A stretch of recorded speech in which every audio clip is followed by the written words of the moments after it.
Nous allons prier que Dieu nous dispose pour écouter sa parole. Non, non, non, jamais ne passera. La parole de Dieu jamais ne passera. Non, non, non, jamais ne passera. La parole de Dieu jamais ne passera. Non, non, non, jamais ne passera. La parole de Dieu jamais ne passera. Non, non, non, jamais ne passera. La parole de Dieu jamais ne passera. Non, non, non, jamais ne passera. La parole de Dieu jamais ne passera. Non, non, non, jamais ne passera.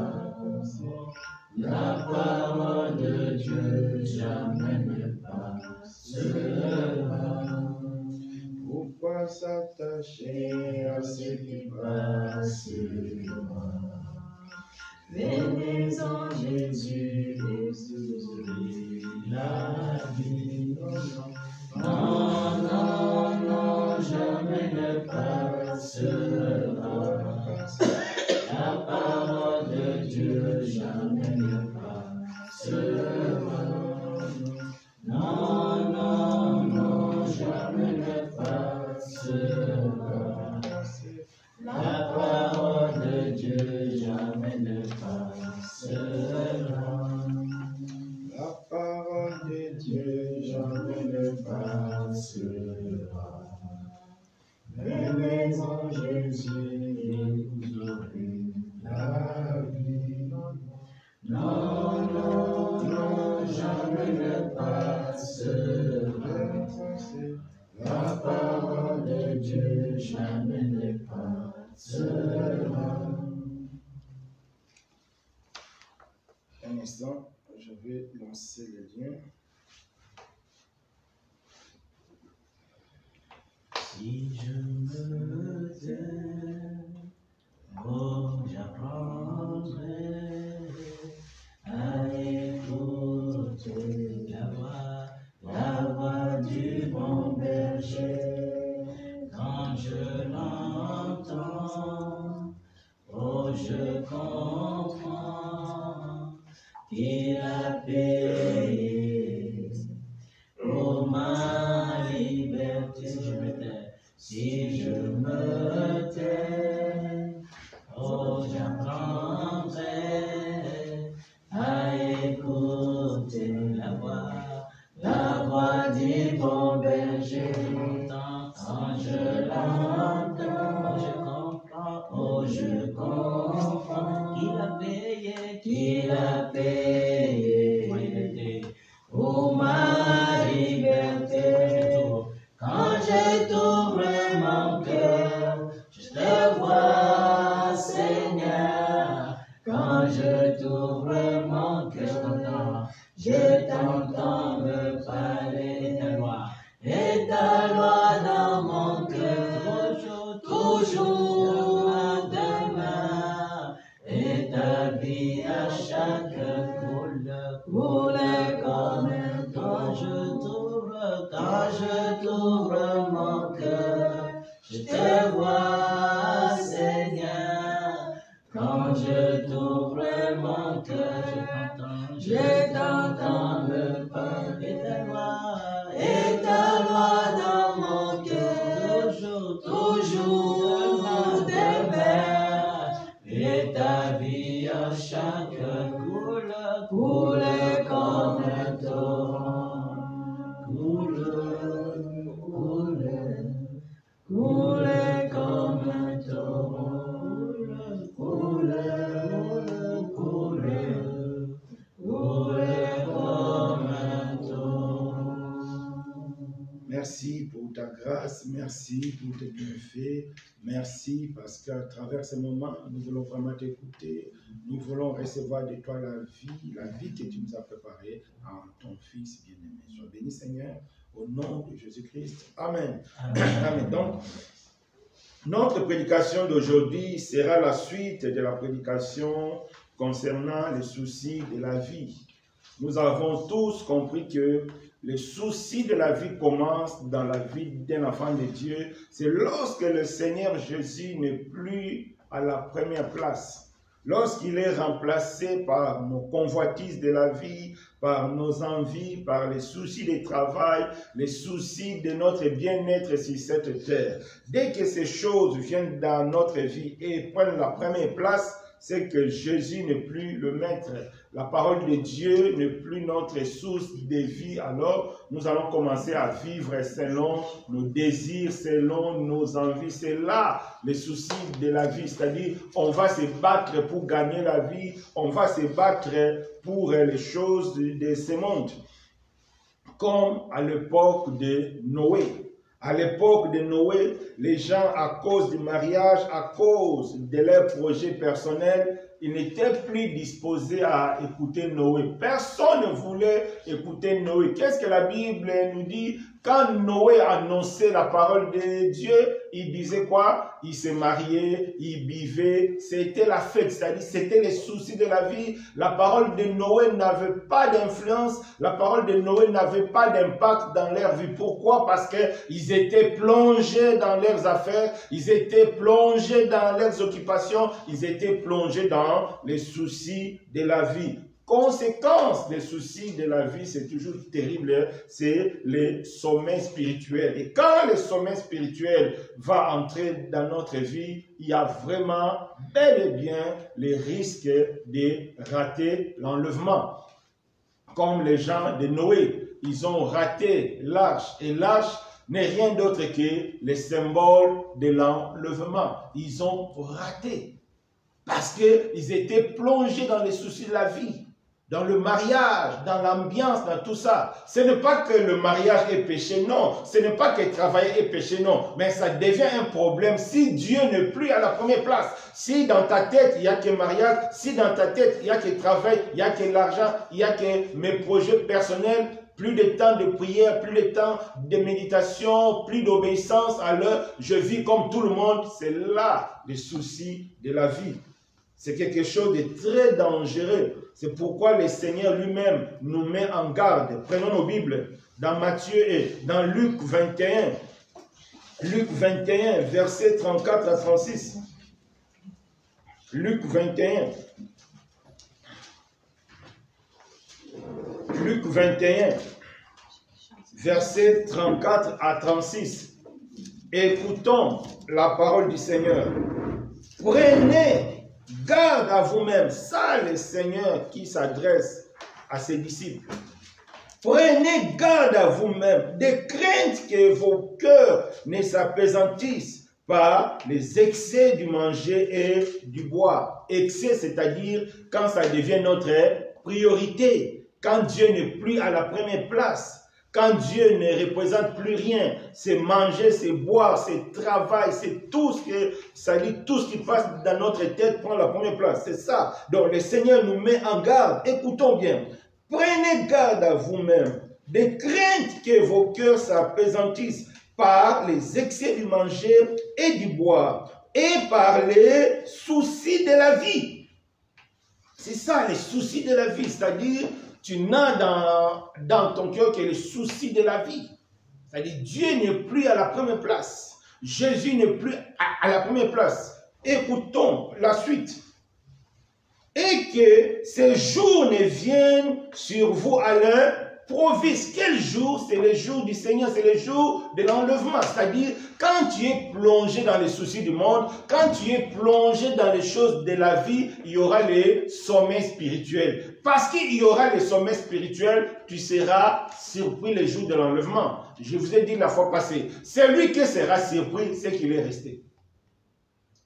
Si tu es surpris, les frères sont partis, donc c'est que toi tu es resté. Donc la surprise veut tout simplement dire que tu es resté. C'est pourquoi le Seigneur Jésus nous met en garde. Attention, mes bien-aimés. Attention aux soucis de la vie. Parce que dans ce passage, c'est vraiment clair. Par l'excès du manger, du boire et par les soucis de la vie. Donc nous devons faire très très attention. C'est pourquoi Dieu nous interpelle à travers cette série qu'on a commencé. C'est lui qui veut aller à l'enlèvement. C'est lui qui veut être prêt pour l'enlèvement. Doit faire attention que les soucis de la vie n'entrent pas dans sa vie, que l'excès du boire et du manger n'entre pas. C'est-à-dire, c'est le problème de la vie ne prenne pas la première place. Dieu n'est pas contre les boire, Dieu n'est pas contre le manger, mais Dieu est contre l'excès. L'excès veut dire tu donnes priorité à ça. Donc Dieu n'est plus priorité. C'est ça qui est priorité. C'est ça qui prend la première place et Dieu n'est pas d'accord. Donc nous devons faire très attention. Alors si Dieu nous parle, c'est que Dieu voit en nous encore, il y a les soucis de la vie. Parce que Dieu ne parle pas en vain. Quand Dieu parle, c'est qu'il y a un problème. Et parce qu'il y a un problème, il faut chercher à les résoudre. Donc nous devons chercher la solution. Et les dimanches passés, on avait déjà commencé à trouver des solutions. Donc la première solution, c'était quoi? Le premier élément qui nous met dans le chemin de la victoire. Donc c'était quoi? C'était que chacun de nous, nous devons toujours nous rappeler que sur cette terre, nous sommes que de passagers. C'est important. Et après, il y aura le jugement de Dieu. C'est ça le premier élément. Pour vaincre les soucis de la vie, pour vaincre l'excès du boire et du manger, il faut te mettre en tête que tu es passager sur cette terre. Rien n'est éternel, comme on avait vu avec Salomon. Vanité de vanité, tout est vanité. Salomon a tout eu, mais après, il a compris que c'était vanité, tout est vanité. Et Salomon est parti même plus loin. Il nous a dit, l'œil ne sera jamais rassasié de voir. Donc, mon frère et ma soeur, tu peux désirer toutes les belles maisons d'Éphèse et du monde. Tu ne seras jamais satisfait. Salomon a tout eu, il a tout fait, mais il a compris qu'il n'a même pas gagné des souvenirs et gardé des souvenirs de tout ça. Donc, vanité de vanité, tout est vanité. Et il n'y a rien de nouveau sur cette terre. Donc, Salomon nous fait comprendre que les générations anciennes ont cherché comme nous. Ils ont fait de la folie comme nous. Ils sont passés, le monde est resté monde. Donc ce n'est pas la peine aussi pour nous de faire la course dans la folie. Parce que ça va passer. Tout est vanité. Donc nous devons nous mettre en tête que si cette terre-là, nous sommes de passagers. Parce que tu es passager, donc ce n'est pas la nourriture, ce n'est pas le manger, ce n'est pas le travail, ce n'est pas le mariage, ce n'est pas le voyage, ce n'est pas l'argent, ce n'est pas les enfants. Mais c'est d'abord Dieu, parce que Salomon a compris que tout ce que Dieu donne est éternel. C'est d'abord Jésus qui doit être notre priorité. Si Jésus est la priorité dans ta vie, le reste, Dieu te donnera. Donc, la première solution, de comprendre que nous sommes que de passagers. Seul Jésus est éternel. Et ça, c'est ce qu'on avait vu le dimanche passé. Alors, aujourd'hui, donc, le thème de notre prédication sera toujours comment vaincre le souci de la vie. Donc, aujourd'hui, nous allons voir le deuxième élément qui nous permettra d'achever la victoire face aux soucis de la vie. Donc, pour vaincre les soucis de la vie, il n'y a pas d'autre solution que la foi. Une fois nous avons compris que tout est vanité, et le deuxième élément, c'est la foi. Vous savez, mes bien-aimés, la foi, c'est un privilège où c'est l'avantage que nous, les chrétiens, nous avons face aux païens. La vie de foi, c'est un privilège. C'est un avantage que nous avons face aux païens. Le mariage, les païens, peut-être, ils font de beaux mariages que nous. Les voitures, ils en ont, des maisons, ils en ont, des enfants, il y en a. Mais la différence entre les enfants de Dieu et le païen, c'est la vie par la foi. C'est ça la différence. C'est ça la différence. Parce que la foi nous permet d'espérer contre toute espérance. C'est ça la différence. Un païen, s'il est parti chercher un travail, si le directeur dit que si tu ne donnes pas l'argent, ou si tu ne sors pas avec moi, tu n'auras pas le travail, un païen est limité là. Il n'a plus d'autre secours. Il est limité là.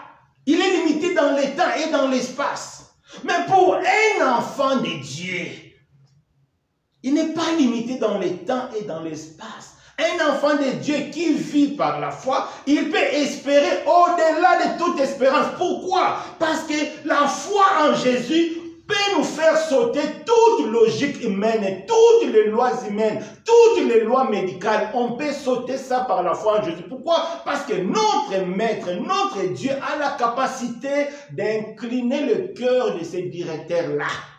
Et le directeur va t'accepter. Pourquoi? Parce que tu as fait appel à Dieu et Dieu est le maître de tout. C'est pourquoi la foi, c'est un privilège que nous avons, que les païens n'ont pas.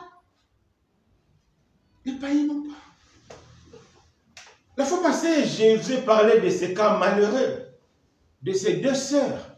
Leur maman était malade, complètement malade. Elle n'avait pas d'argent. Et un monsieur qui avait l'argent, le monsieur a posé la condition. Je sors avec vous deux ou bien je ne donne pas l'argent. C'était une histoire triste.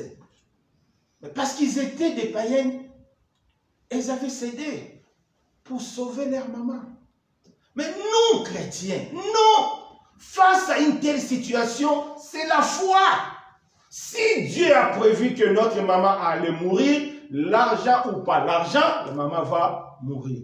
Mais si Dieu n'a pas prévu que la maman allait mourir, que le Messie ne donne ou ne donne pas, la maman vivra. C'est ça l'avantage que nous avons. Donc nous devons compter que sur Dieu. C'est-à-dire, la foi est là pour nous faire comprendre que c'est la volonté de Dieu qui s'accomplira dans notre vie. Ce n'est pas le temps, ce n'est pas les circonstances, loin de là. C'est ça l'avantage de la foi. Donc la foi nous permet d'espérer contre toute espérance. C'est-à-dire, même s'il n'y a rien. Donc, selon la logique humaine, c'est impossible. Selon la logique médicale, c'est impossible. Selon la logique économique, c'est impossible. Vous avez 5000 personnes, vous avez 5 poissons et 2 pains, c'est impossible. Et tu ne peux même pas rêver. Mais par la foi, cela est possible de nourrir 5000 personnes. Est-ce que vous croyez à cela? C'est ça ce qui s'est passé. Donc la foi nous fait traverser les limites humaines. Mais la foi nous ramène seulement dans la volonté de Dieu.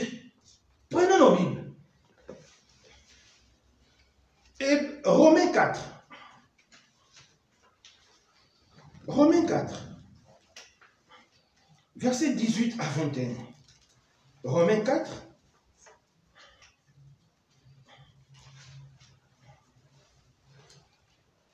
Romains 4, versets 18 à 21. Écoutons la parole de l'Éternel. Espérant contre toute espérance. Écoutons bien. Espérant contre toute espérance. Ici, on parle d'Abraham. Il a cru et devient ainsi le père d'un grand nombre de nations.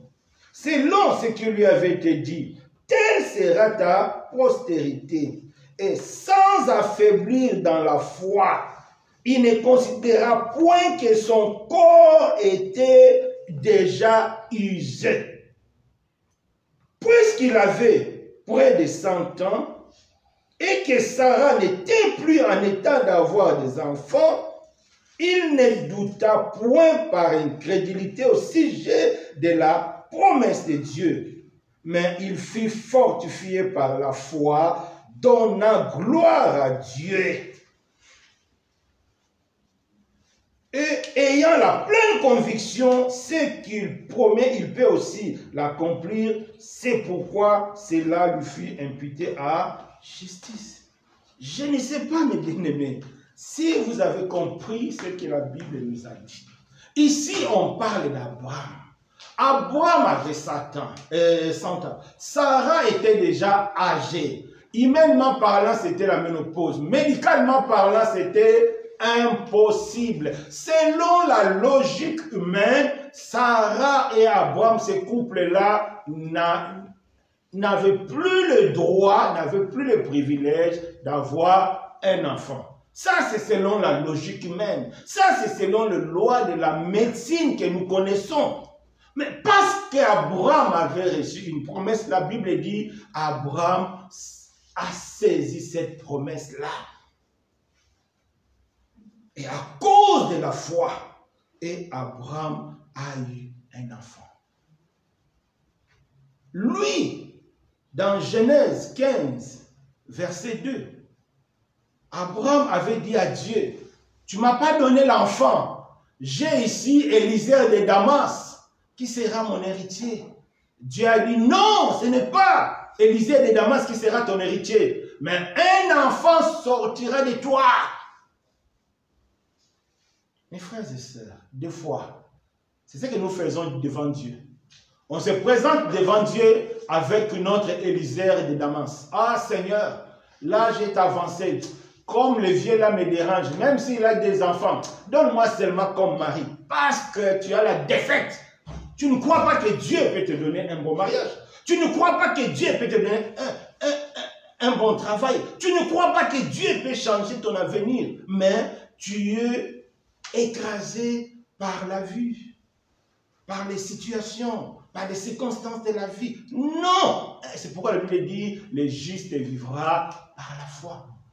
La foi nous permet de vivre, non pas selon nos attentes, mais d'attendre l'accomplissement de la volonté de Dieu. La volonté de Dieu a toujours un temps fixé. Que Dieu nous fasse grâce.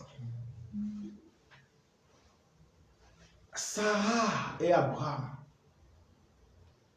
ils avaient fait entrer aussi à un moment donné les soucis de la vie dans leur vie. Ça donnait quoi? Ça donnait Ismaël. Parce que Sarah ne pouvait pas imaginer qu'elle pouvait encore avoir des enfants. Parce qu'elle regardait son âge. Elle regardait son environnement. Elle est partie chercher Agar. Fruit de son imagination. Elle a présenté Agar devant Dieu. Comme Abraham avait présenté Élisée de Damas. C'est ce que nous faisons de foi. Au lieu de s'attendre à Dieu, nous proposons à Dieu nos solutions, Seigneur. Et si je fais comme tout le monde, pardonne-moi, la chair est faible. Oh Seigneur, c'est ce que nous disons.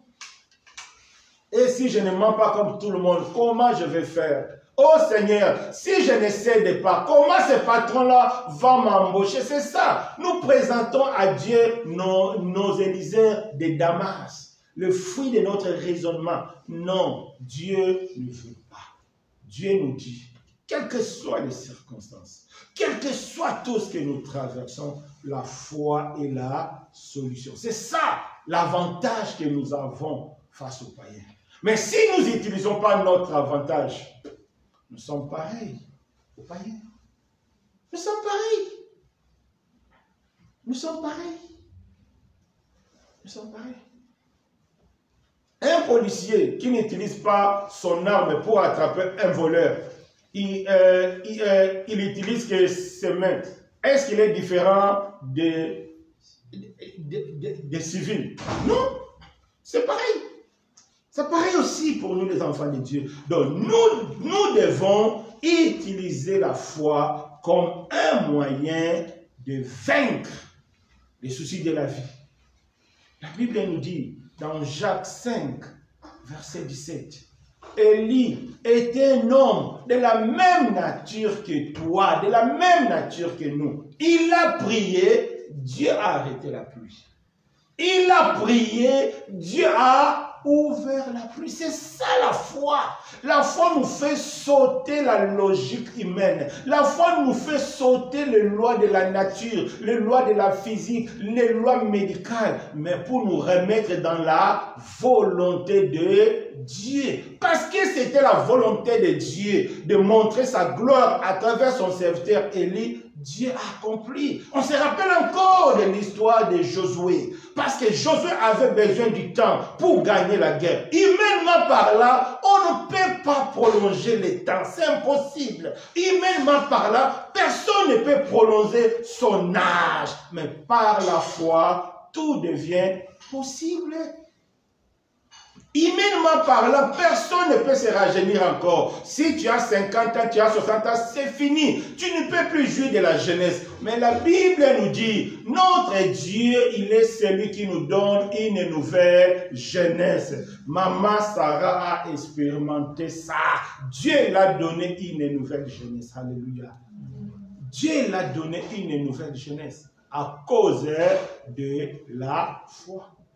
On voit comment la foi nous fait sauter. On saute toutes ces lois-là. On saute tout. On saute tout. On saute tout. Donc c'est important, mes bien-aimés. Parce que Sarah était une femme de la même nature que toi. Était une femme de la même nature que moi. Elle a eu un enfant. Dans des conditions impossibles. Toi aussi, Dieu peut faire des choses dans ta vie. Dieu peut tout faire. C'est ça la foi. Dieu peut tout faire. Il ne faut jamais limiter Dieu. Dieu peut tout faire. Tout. Tout ce qui te dépasse même, Dieu peut tout faire. C'est pourquoi Dieu nous dit, nous avons la foi. Cela est suffisant pour nous permettre de lutter contre les soucis de la vie.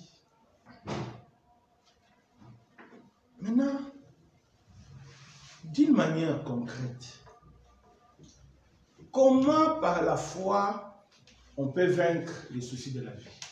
D'une manière concrète. Parce que des fois on dit des théories. Maintenant d'une manière concrète, comment par la foi on peut vaincre les soucis de la vie? La foi nous donne trois manières pour vaincre les soucis de la vie. La première manière, par la foi en Jésus, la Bible dit, nous avons la vie éternelle. C'est important.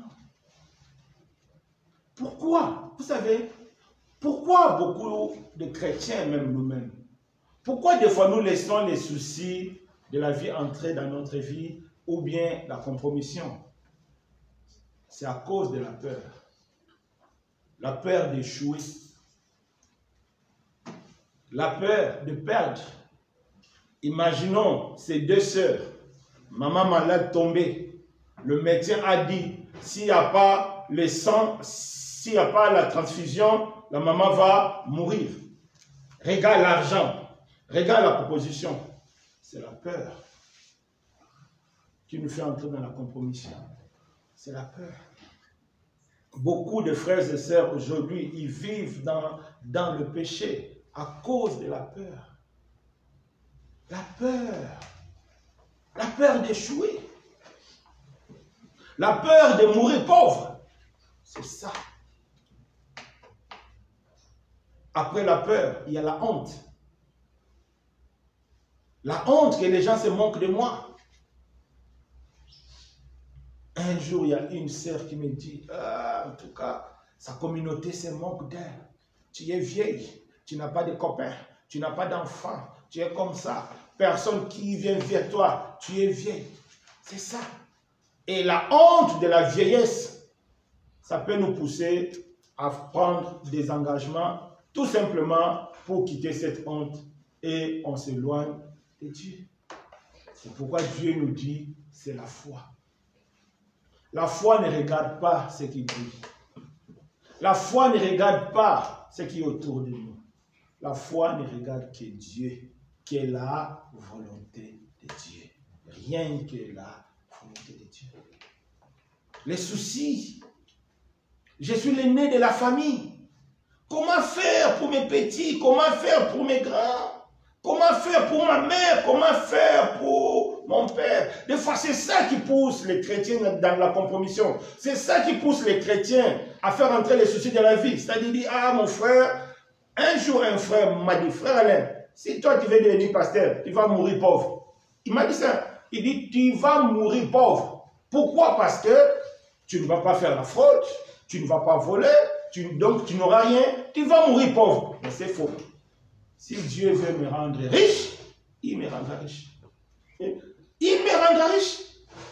Il me rendra riche. Aujourd'hui, quand on parle de Salomon, l'homme le plus tout, qui l'a rendu riche? C'est Dieu. Dieu peut tout faire. Mais la foi n'est pas là pour nous rendre riches, non. La foi n'est pas là pour nous donner le mariage, les enfants, non, non, non. La foi est là pour nous remettre dans la volonté de Dieu. Pas l'argent, pas les enfants, pas le voyage, mais la volonté de Dieu. La foi est là pour nous ramener dans la volonté de Dieu. C'est important. Donc, la foi en Jésus nous permettra de surmonter la peur. Nous permettra de surmonter la honte. Oui, la honte. La honte dérange. On se rappelle encore de l'histoire de Anne, la mère de Samuel. Elle avait honte. Regarde même notre grande sœur Élisabeth. Bien qu'elle est enceinte, elle a eu même honte parce que c'était inimaginable. Vieille, enceinte. Non, Dieu peut tout faire, mes bien-aimés. Dieu peut tout faire. Dieu peut tout faire. Dieu peut tout faire. Donc, la foi en Jésus a la capacité de nous aider à vaincre les soucis de la vie. Mais comment? J'ai dit de trois manières. Première manière, l'assurance de la vie éternelle. C'est un élément très important. L'assurance de la vie éternelle. Vous savez, quand tu as cette assurance de la vie éternelle, l'assurance de la vie éternelle est là pour nous faire comprendre que notre vie ne se limite pas sur la terre. Non. Échouer sur la terre ne veut pas dire que tu as échoué dans la présence de Dieu. Non, non, non, non, non. Parce qu'après la terre, il y a une vie meilleure que la terre. Il y a une vie. C'est pourquoi les apôtres ont tenu ferme. À cause de l'espérance, à cause de l'assurance de la vie éternelle. Ils ont compris que si c'est tout ce qu'on peut avoir sur cette terre-là, c'est passager. Quand la reine d'Angleterre est morte, pas même la reine d'Angleterre, regardez tous nos présidents qui sont morts, tous nos hauts dignitaires qui sont morts. En tout cas, je n'ai jamais vu un enterrement sans passer par le culte ou bien par une messe. Il n'y en a pas. Et tous, quand tu meurs, il faut d'abord la prière, après l'enterrement. Pourquoi? Malheureusement, ce n'est qu'après la mort qu'ils se rendent compte, il y a une vie éternelle qui dépasse le pouvoir. Il y a une vie éternelle qui dépasse la richesse. C'est pourquoi on ne peut pas enterrer la reine sans d'abord prier, implorer la grâce de Dieu pour l'éternité. Malheureusement, c'est trop tard. La vie éternelle, on le prépare maintenant. C'est aujourd'hui, on doit se préparer pour la vie éternelle. Donc, la vie éternelle est là pour nous donner une espérance que, malgré les échecs de la vie, malgré tout ce qu'on peut subir sur cette terre, il y a une vie meilleure que ça. Une vie éternelle. La joie éternelle. Que personne ne peut plus ôter.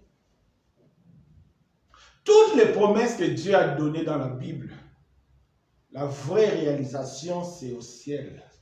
Ce n'est pas parce que tu as la voiture aussi, tu vas penser que Dieu m'a béni. Oui, ça c'est des miettes de bénédiction. Mais quand Dieu parle de la bénédiction, c'est au ciel. Donc à cause de cette espérance du ciel, nous ne devons plus céder aux caprices de la vie. À cause de cette espérance d'avoir une vie meilleure au ciel, nous ne devons plus laisser les soucis de la vie entrer dans notre vie.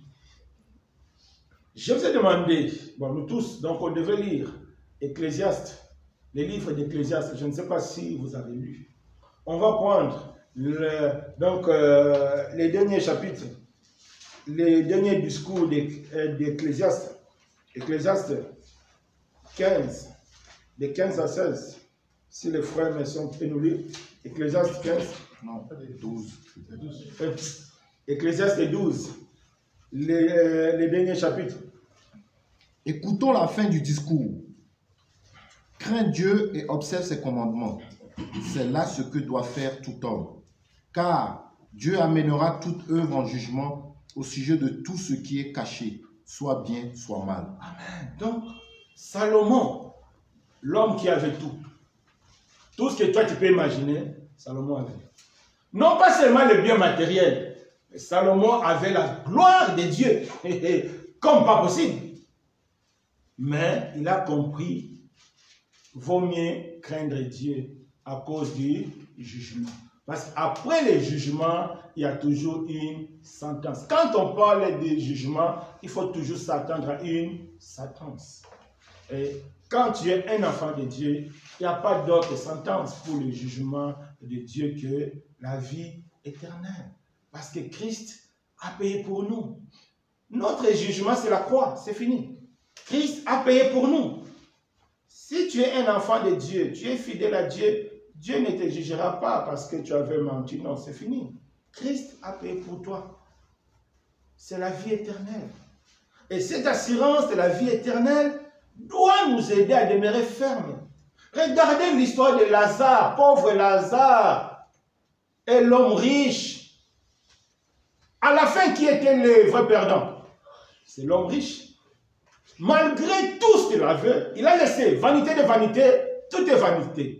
Maintenant, dans l'éternité, il a compris qu'il était pauvre, plus pauvre que Lazare. Et il a perdu, il a commencé à pleurer, à se plaindre, à regretter. C'est ça. L'autre punition de l'enfer, c'est ça, les regrets éternels. Tu vas commencer à revivre. Ah, si j'ai écouté quand le frère là me disait, si j'avais écouté quand la sœur là, chaque jour, si je savais, si j'avais écouté, quelle torture morale. Il faut écouter maintenant. C'est maintenant le temps d'écouter. Avant que cela devienne, si je savais. Non, c'est maintenant, tu sais, qu'il y a un jugement. Dieu va juger. Donc, la vie éternelle est là pour nous donner espérance. Je peux rater un mariage. Je peux rater de l'argent. Je peux rater des millions. Étant des hommes, ça nous fera mal, oui. Mais, quand on pense qu'après tout cela, je vais mourir. J'ai la vie éternelle. Ça, c'est la consolation. C'est pourquoi Dieu appelle même l'enlèvement comme la consolation. Parce que au ciel, nous serons consolés. Les béatitudes du Seigneur, allez lire. On voit la consolation des enfants de Dieu. Mes bien-aimés, c'est ça. L'assurance de la vie éternelle. L'assurance du salut nous permettra de ne pas céder, de ne pas vivre dans la compromission, de ne pas laisser les soucis de la vie entrer dans notre vie. Parce qu'il y a une vie. Il y a une vie, mes bien-aimés, il y a une vie au-delà. Il y a une vie, ne pense pas, non, nous allons laisser les smidas, nous allons laisser le voiture, nous allons laisser, oh, il y a une vie. Salomon a dit, quand on va grandir, on ne va plus garder les souvenirs. Tout ce qu'on a fait dans le passé, il n'y a plus de souvenirs. Il n'y a plus de souvenirs. Tout ce que moi j'ai fait dans le passé, je n'ai plus de souvenirs, j'ai oublié. Heureusement que je suis devenu chrétienne. Dieu a effacé. Mais si tu es païen, tous les erreurs seront sur toi. Donc, l'assurance de la vie éternelle est là pour nous rassurer qu'il y a une récompense. Il y a une récompense. Ben, nous ne devons pas céder. Nous ne devons pas vivre comme tout le monde. sinon il y aura des regrets éternels. Salomon nous a dit, vanité de vanité, tout est vanité. Une génération va passer, une nouvelle va venir, ainsi de suite. L'œil ne sera jamais rassasié de voir. Ton compte en banque ne sera jamais rassasié de millions ou bien des milliards. Salomon a compris que tout est vanité. Et un jour, tu vas tout laisser.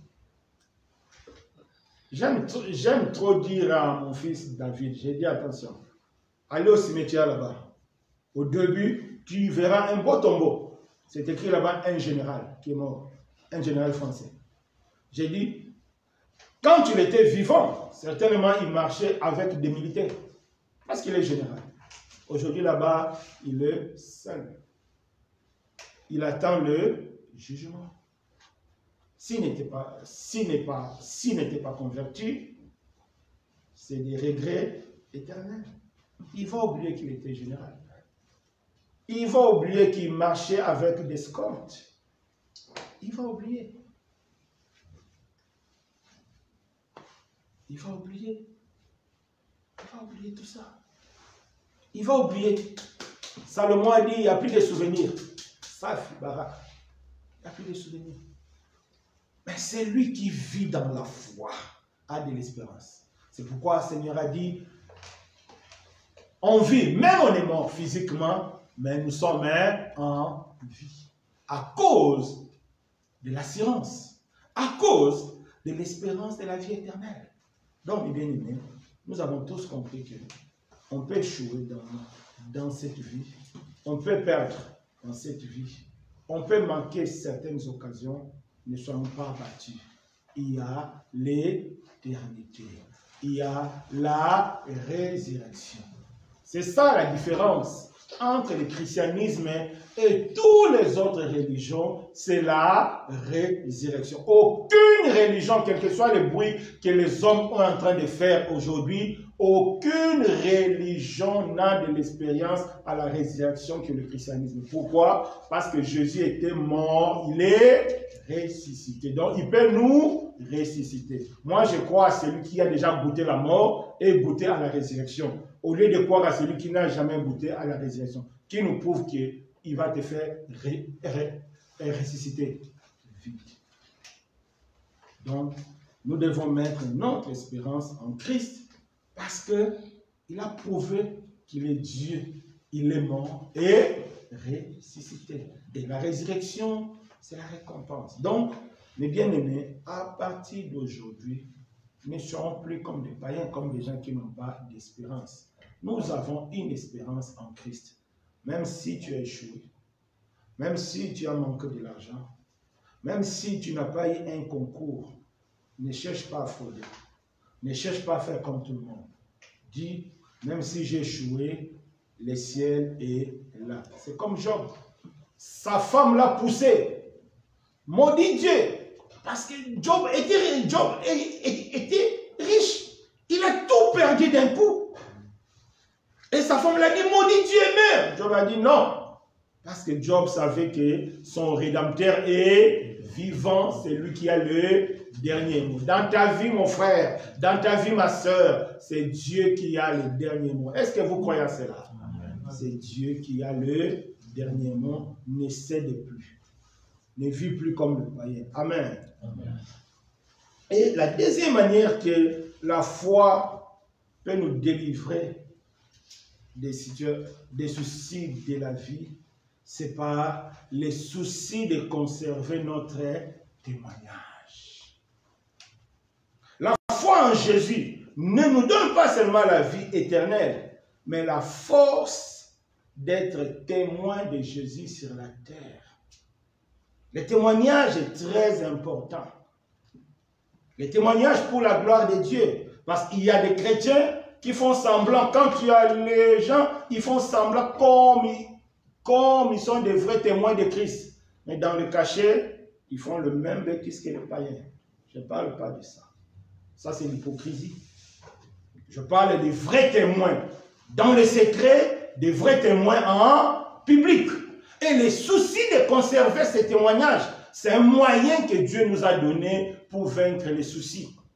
Prenons le cas de Joseph, notre bien-aimé Joseph. Pourquoi Joseph n'a pas cédé aux avances de la femme de Potiphar? En lisant les Écritures, qu'est-ce que Joseph a dit? Pourquoi pécherai-je contre mon Dieu? Pourquoi je vais gâter les témoignages de mon Dieu? Pourquoi je vais gâter le nom de mon Dieu à cause des plaisirs de la terre? Parce que s'il était sorti avec la femme de Potiphar, il allait être bien traité dans la maison de Potiphar. Mais Joseph a compris que tout ça c'était la vanité. Seul ce que Dieu donne est éternel. Et Dieu l'a élevé au-delà de toute espérance. Quand tu es au Maroc, tu deviens premier ministre marocain. Est-ce qu'il y a quelqu'un qui rêve de ça? Je ne sais pas s'il y a quelqu'un qui rêve de ça. Mais Dieu peut rendre ça possible. Il a montré à Joseph. C'est ça le rôle de l'étude de Jude. Dieu rend tout possible. Que Dieu nous fasse grâce. Donc, le souci de conserver notre témoignage, ça va nous permettre d'éviter d'entrer dans des compromissions. Ça va nous permettre d'éviter de vivre comme tout le monde. Aujourd'hui, autour de nous, là où nous sommes, combien de chrétiens ne vivent pas en concubinage? Combien de chrétiens ne vivent pas comme tout le monde? Pourquoi? Parce que le souci de conserver le témoignage de Christ ne les concerne pas. Ils disent ils sont chrétiens, les dimanches, ils chantent, ils tournent à terre, alléluia, alléluia. C'est faux, c'est de l'hypocrisie. Les soucis d'être témoins du Christ ne les concernent pas. Preuve, ils vivent comme tout le monde. À part les dimanches au culte, dans la semaine, ils sont comme tout le monde. Ils n'ont pas le souci de conserver le témoignage de Christ. Prenons nos Bibles, Jude. Jude. Bon, il y a toujours un seul chapitre. Verset 6. Jude 1, verset 6. Mais tu peux nous lire Jude 1, verset 6. Jude 1, verset 6. Qu'il a réservé pour le jugement du grand jour, enchaînés éternellement par les ténèbres, les anges qui n'ont pas gardé leur dignité, mais qui ont abandonné leur propre demeure. Les anges qui n'ont pas gardé leur dignité. Les anges, c'est l'image des fils de Dieu.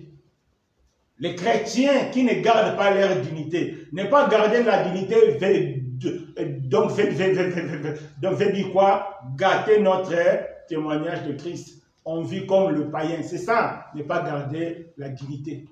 Donc la dignité, c'est le rang que nous avons.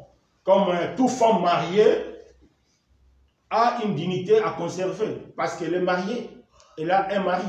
Mais si elle devient la femme de tout le monde, elle ne garde plus la dignité des femmes mariées. Tout chrétien a une dignité en Christ, parce que nous portons le nom de Jésus. Mais si nous vivons comme tout le monde, on ne garde plus notre dignité. Et nous allons subir le même sort que les anges. Oui. Si nous ne repentons pas, le but de la prédication, c'est pour nous inciter à la repentance. Pour ne pas rester dans ces bêtises. Toi qui es chrétien, toi qui vis comme le païen, toi qui vis comme tout le monde, aujourd'hui prends conscience que tu as une dignité à garder, mon frère, ma soeur. Si tu es chrétien, sache-le, tu as une dignité à garder, tu as un rang à garder. Et le souci de garder ces rangs-là, c'est ça qui va te permettre de ne pas céder aux soucis de la vie. Parce que tu ne vas pas faire tout le monde. Parce que tu ne vas pas vivre comme tout le monde. C'est important. Prenons nos Bibles. Psaume 73. On voit comment le souci de garder la dignité peut nous aider à échapper, à vivre comme tout le monde, à échapper aux soucis de la vie. Psaume 73. Beaucoup connaissent cette histoire de notre bien-aimé Asaph. Psaume 73, à partir du verset 12. Écoutons la parole de l'Éternel. Asaph qui était jeune, Asaph qui était comme tout le monde, il vivait aussi des situations que nous vivons, parce que la Bible dit, il n'y a rien de nouveau sur cette terre. Écoutons. Asaph s'est demandé, ainsi sont les méchants, toujours heureux. Ils croissent dans les richesses. C'est donc en vain que j'ai purifié mon âme et que j'ai lavé mes mains dans l'innocence. Asaph vivait dans un milieu comme nous aussi. Les païens prospèrent. Nos amis font la fête. McDo, KFC, Quick, ils sont là. L'ambiance, copains, copines, ils font la folie. Ils font tout ce qu'ils vont. Mais toi, tu te dis, enfant de Dieu, des fois tu manques, tu dis, ah, et ils vont gaspiller 1000 dirhams à McDo. Mais toi, tu as besoin même de 50 dirhams. Tu n'arrives pas à voir. Asaph s'est demandé, oh, mais Seigneur, qu'est-ce qui ne va pas? Ils sont riches, ils prospèrent. Et moi qui te crains, je n'ai rien, je souffre. Qu'est-ce que je vais faire? Donc, ma sanctification est pour rien. Oui, des fois on se demande, mais pourquoi? Les autres progressent, les autres gagnent. Parce qu'il a triché, il a gagné. La fois passée, mon fils qui a échoué, donc il est venu me dire, papa, tu vois, c'est ta faute. Mon ami a triché, il a réussi et moi, j'ai échoué.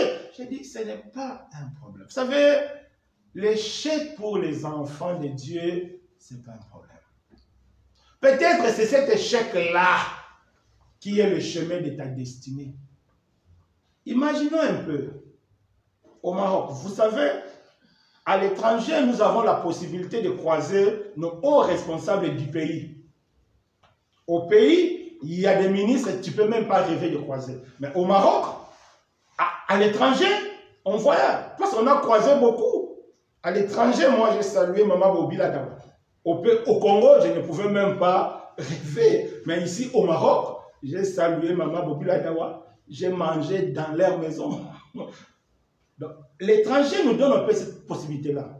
Le fait de perdre une année, si c'est dans la volonté de Dieu, il ne faut pas te plaindre. Peut-être, pourquoi Dieu a permis cela? Parce que l'année suivante, tu vas toujours se retrouver au Maroc. Et cette année-là, le président viendra avec la délégation que toi, tu auras accès à cette délégation-là. C'est là où le porte du travail va être ouverte. Et si tu étais passé avant, au Congo, au Gabon, au Togo, tu vas voir Singbe Yadema. Tu vas le voir. Tu vas le voir. Non, ça dit, il ne faut pas regretter. Non. Si tu as étudié, mais tu as échoué dans la bonne voie, loue l'Éternel. Loue l'Éternel. Dieu seul sait. Parce que Dieu n'échoue jamais. Dieu n'échoue jamais. Il n'échoue jamais. Dieu n'échoue pas. C'est pourquoi Dieu nous dit de vivre par la foi, parce qu'il n'échoue pas. Donc, notre bien-aimé Asaph, il s'est plaint. Il dit, chaque jour, je suis frappé. Tout le matin, mon châtiment est là. Chaque jour, je suis frappé. Chaque jour, je cherche à manger. Je cherche. Hier, je devais payer 5 000 de loyer. Je n'ai pas, j'ai cherché jusqu'à, j'ai dit, mais pourquoi aussi je dois me tracasser comme ça? J'ai appelé le bailleur. Je lui ai expliqué. Il a accepté sans problème de m'accorder un délai. Mais des fois, pourquoi on va s'humilier de demander là, prêtre, j'ai dit, ah, pourquoi des fois on fait tout ça? C'est ça la foi. La foi, c'est aussi mettre Dieu à l'épreuve. C'est Dieu qui nous a donné ça. Dieu est fidèle. Il est fidèle. Et Asaph, il s'est plaigné aussi comme nous. Mais écoutons ce qu'il a dit. Verset 15, c'est ça qui est important. Il dit, si je disais, je veux parler comme eux, voici, je trahirai la race de tes enfants.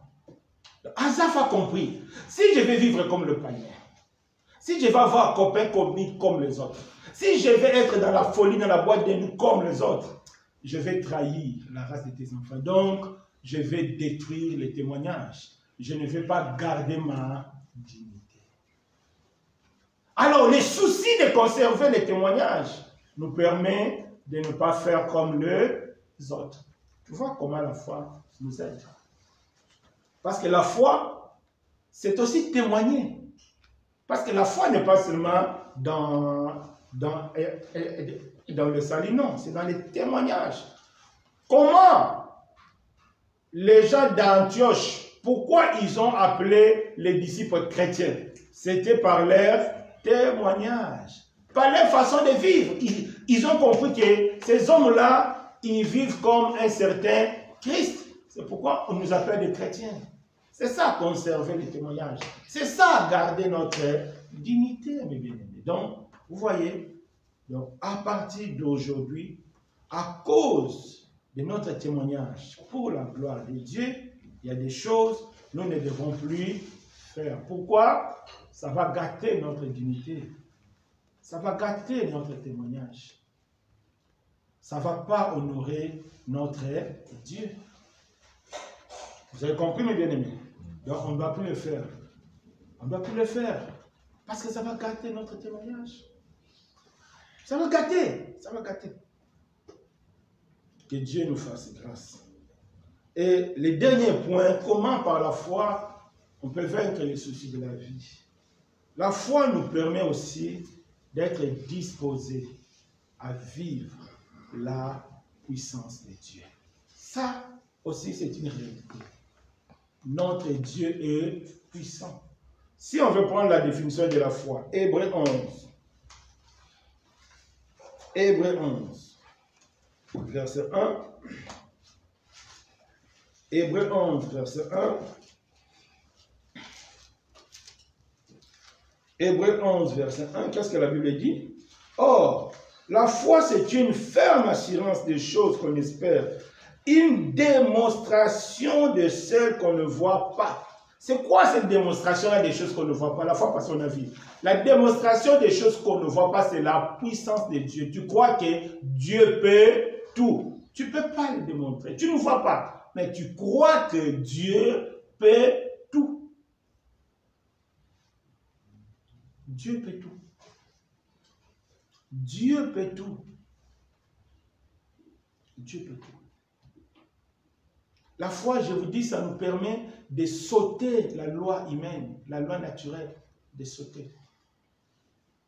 Vous savez, dans la loi naturelle, ou bien dans la loi des hommes, ou dans la loi de la médecine, il y a des saisons.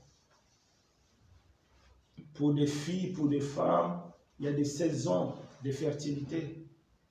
Il y a des saisons de l'infertilité. C'est ça. Devant Dieu, la foi nous fait sauter ça. Sarah, aux yeux des hommes, elle était dans la saison d'infertilité. Mais aux yeux de Dieu, elle était dans la saison de la fécondité. À cause de la foi, Sarah, aujourd'hui, elle est modèle. Nous parlons d'elle. Elle a mené Isaac à cause de la foi. Je ne sais pas qu'est-ce qui te dérange, ma soeur. Je ne sais pas qu'est-ce qui te dérange, mon frère. Avec Jésus-Christ, ce n'est pas parce que tu as échoué hier, aujourd'hui encore tu vas échouer. Non, ça, ce n'est pas dans le Seigneur. Rien n'est constant. Non, dans la vie, il n'y a pas de constance. Non, avec Dieu, il n'y a pas de constance. Avec Dieu, seule sa volonté compte. Prenons nos Bibles. Luc 5. Luc 5, verset 1 à 7. Si les frères peuvent lire vite. Luc 5, verset 1 à 7. Comme Jésus se trouvait auprès du lac de Génézareth et que la foule se pressait autour de lui pour entendre la parole de Dieu, il vit au bord du lac 2 barques d'où les pêcheurs étaient descendus pour laver leurs filets. Il monta dans l'une de ces barques qui était à Simon et le pria de s'éloigner un peu de terre. Puis il s'assit et de la barque il enseignait la foule. Lorsqu'il eut cessé de parler, il dit à Simon, « Avance en pleine eau et jetez vos filets pour pêcher. » Simon lui répondit, « Maître, nous avons travaillé toute la nuit sans rien prendre, mais sur ta parole, je jetterai le filet. » L'ayant jeté, il prit une grande quantité de poissons et leur filet se rompit. Ils firent signe à leurs compagnons qui étaient dans l'autre barque de venir les aider. Ils vinrent et ils remplirent les 2 barques au point qu'elles enfonçaient. Amen. Je ne sais pas si vous avez compris ce que la Bible nous dit. Simon et les autres, ils se trouvaient dans une saison naturellement, on ne pouvait plus avoir de poissons parce que les poissons se déplacent selon la loi de la nature. Ils ont pêché toute la nuit. Ils n'ont rien trouvé parce que les poissons se sont déplacés naturellement. Mais quand le Seigneur a parlé, Simon a dit, oui Seigneur, il est vrai que j'ai échoué l'année passée. Il est vrai que j'ai échoué toute ma vie. Mais sur ta parole, je vais jeter. Et quand tu l'as jeté, Dieu a rendu la saison possible. Je ne sais pas dans quelle saison que tu te trouves aux yeux des hommes, mais sache-le, la foi en Dieu te rendra capable de tout, si c'est la volonté de Dieu. Parce que la volonté de Dieu ne s'accompagne toujours avec les temps fixés par Dieu. C'est ce qu'elle a dit à Sarah. Au temps marqué, je viendrai. Ne sois pas dérangé. Ce n'est pas parce que tu es échoué maintenant. Ce n'est pas parce que tu n'as rien maintenant que ta vie est finie. Non. Vis dans la foi. Le juste vivra par la foi. Ne fais pas comme tout le monde. Ne cède pas comme tout le monde. Les autres peuvent te critiquer. La saison de mariage est passée. Tu es devenue vieille. La saison de travail est passée. Tu es près de la retraite. La saison d'avoir des enfants est passée. Tu es près de la vieillesse. La saison de travailler est passée. Tu n'as plus la force. Ça, c'est possible. Mais la Bible nous dit, Dieu a la capacité de te donner une nouvelle jeunesse. Est-ce que vous croyez à ça? Est-ce que vous croyez à ça? Dieu a la capacité de te donner une nouvelle jeunesse. C'est possible.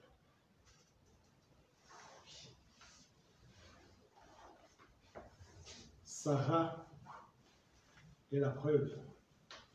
Élisabeth est la preuve. Anne est la preuve. Pierre et ses compagnons sont le preuve. Ce n'était pas la saison de poissons. Mais sur la parole du Seigneur, le Seigneur a ramené la saison. La Bible dit, Dieu a la capacité d'appeler à l'existence ce qui n'existe pas. C'est pourquoi il te demande de vivre par la foi. Parce qu'il a cette capacité d'appeler à l'existence ce qui n'existe pas. Il a cette capacité de faire passer la rivière dans le désert. Il a cette capacité. Rien ne peut limiter Dieu. C'est pourquoi il te dit aujourd'hui, ne vis plus comme tout le monde. Ne fais plus comme tout le monde. N'aie plus les soucis de la vie comme tout le monde. Pourquoi? Parce que toi, tu as un privilège. Parce que toi, tu as un avantage que les autres n'ont pas. Quel est cet avantage? La vie de foi. Et le juste vivra par la foi. Ce que Dieu a promis, il accomplira. C'est ça Dieu. C'est ça. Des fois, moi, quand je vois les gens, surtout ma famille, des fois, ils me critiquent et disent, toi, tu sais, moi, j'ai passé 30 ans au Maroc. Pendant ces 30 ans, j'ai vu des petits qui sont venus, qui sont passés, travailler, ils ont des voitures, ils ont des maisons. Humainement parlant, des fois, quand je vois, des fois, ça m'attriste. Mais il y a quelque temps ici, Dieu m'a fait comprendre que je peux dépasser tout le monde. S'il lui veut, je peux dépasser tout le monde en tout. En argent, en tout, je peux dépasser. C'est pourquoi j'ai compris que seul le temps de Dieu est bon. Seule la saison de Dieu est bonne. On a cherché, on cherche comme Pierre, on ne trouve pas. Parce que ce n'est pas la bonne saison. Mais sur la parole, on va chercher encore. Sur la foi, travaille encore. Sur la foi, espère encore. Sur la foi, marche encore. Amen. Amen. Que Dieu nous fasse grâce. Amen. Que chacun de nous se dispose dans la présence du Seigneur. Que chacun de nous se dispose dans la présence du Seigneur. Nous avons vu les dangers des soucis, de vivre comme tout le monde, les dangers de vivre comme le païen. Dieu nous fait comprendre. Pierre a dit, Seigneur, nous avons cherché toute la nuit, mais sur ta parole, je vais jeter le filet. Peut-être que tu as cherché le travail comme tout le monde. Peut-être que tu as cherché tout ce que ton cœur désire. Tu as cherché comme tout le monde, mais tu n'as pas eu. Aujourd'hui, Dieu te dit, par la foi, recommence encore. Par la foi en Jésus, recommence encore. Par la foi en Jésus, recommence encore. Mais bien aimé, ne vis plus comme tout le monde. À cause de l'espérance de la vie éternelle. Ne vis plus comme tout le monde. À cause des soucis de garder les témoignages, de garder ta dignité de chrétien. Ne vis plus comme tout le monde. À cause de la foi. Que Dieu nous fasse grâce. Mes bien-aimés, entrons dans la saison de la foi. L'unique saison qui n'a pas de limite. L'unique saison qui n'a pas de période. L'unique saison qui n'a pas de contraintes. Autant fixé. Sarah, tu seras enceinte. Autant fixé, tu auras ce que Dieu a prévu pour toi. Autant fixé, ta vie changera selon ce que Dieu a prévu pour toi. Mais la foi est là pour glorifier Dieu. Que Dieu nous fasse grâce. Que Dieu nous fasse grâce. Merci Seigneur. Merci pour ta grâce. Merci pour tes bienfaits. Dispose nos cœurs à s'attacher à toi, marcher devant toi. Tu connais nos faiblesses, tu connais nos manquements, tu connais nos limites. Mais aujourd'hui, tu nous as montré qu'il n'y a plus de saison de désespoir. Non, il n'y a que des saisons d'espoir. Au moment opportun, tu te manifesteras. Sois béni, Seigneur. Au nom puissant de Jésus-Christ. Amen. Amen. Amen. Que notre Dieu soit béni. Donc, Dieu nous a fait comprendre que avec les soucis de la vie, on peut rater l'enlèvement. Mais Dieu nous a montré deux choses. Première chose, nous sommes des passagers, ce n'est pas la peine de courir derrière les choses du monde parce que tu vas laisser. Deuxième chose, la foi nous fait sauter toutes les logiques médicales, humaines, économiques, tout ce que l'homme peut comprendre comme logique, la foi peut nous faire sauter. Parce que la foi nous ramène que dans la volonté de Dieu. La volonté de Dieu est toujours accompagnée à un temps fixé, à un temps marqué. Ne sois plus dans le désespoir. Ne sois plus dans la détresse. Ne sois plus dans la honte, ni dans la peur. Parce qu'au moment opportun, Dieu se manifestera. Si tu n'as rien vu sur la terre, tu verras au ciel. C'est ça aussi, la foi. Quand on voit les héros de la foi, certains n'ont rien eu sur la terre, mais ils ont vu ça de loin. Que Dieu nous fasse grâce. Amen. Amen. Donc, mardi, on aura notre étude biblique sous le thème. On va voir la bouffe, gourmandisme. Gourmandisme. C'est un péché qui peut conduire quelqu'un en enfer. L'excès de manger. L'excès de manger. Des fois, nous sommes là seulement à regarder, entre guillemets, ce que les hommes appellent les grands péchés. Non. Tout ce qui est péché est péché. Le gourmandisme.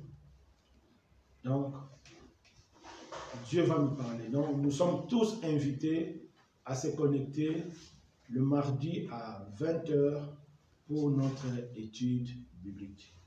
Le jeudi, nous aurons notre intercession. Nous sommes tous invités à prier. De 18h30 à 19h30, 1 heure pour prier.